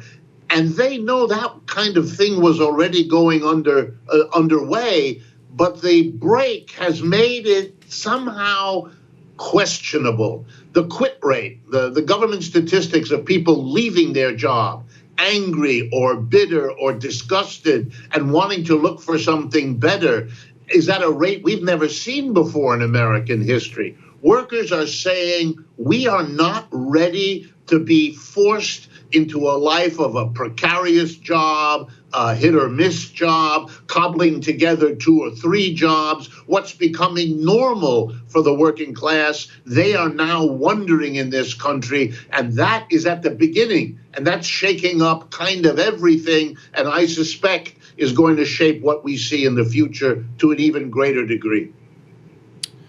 Professor, final question from me. I'm curious what you think of this new reconciliation package, and just to run through some of the stuff for the listeners. It has child tax benefit, universal pre-K, paid family and medical leave, tuition-free community college, lower prescription drug costs, housing, home care, major climate money, lower Medicare age, Obamacare expansion. The list goes on and on of the stuff that's in there. If this were to pass as is, which is a big if, but if it were to pass as is, would it be the biggest fundamental transformation of the American economy since the New Deal? Yes, it would be since the New Deal. But that's the crucial caveat that you've given there. We are in a crisis that is much worse in ways I'll mention in a minute than the New Deal. But we're proposing something which is the best since the New Deal, but is modest compared to the New Deal if you understand the scope. In the New Deal, we fundamentally changed the economy. We created Social Security, unemployment compensation, the first minimum wage, a federal jobs program employing millions. That was a staggering transformation. Compared to that, this one, which is the biggest since then, is still, relative to the economy, modest. And that's the problem. Because in the Great Depression, we didn't have simultaneously the worst public health disaster in the country's history. This time we do. We have the convergence of a breakdown of the economic system, capitalism, and of our public health system. And those two together mean that however dramatic Bernie Sanders is about this program, and he has every right to be, it is still not the fundamental change that many of us think this economy, having lived 100 years in this old way, now needs. think that is very well said, and that context is incredibly important. Professor, it's always great to have you. Thank you for your insights. Thank you. And thank you all for watching. We appreciate you so much. Kyle and I will be back on Thursday. In the meantime, if you are able and if you like what we do, we would really love for you to sign up for a premium subscription. The link is below. It's $10 a month. You guys know the deal. You get the video an hour early. You get exclusive content that is not available to others, including long-form interviews with some of our favorite guests. So thank you guys so much. We love you. We'll see you back here on Thursday.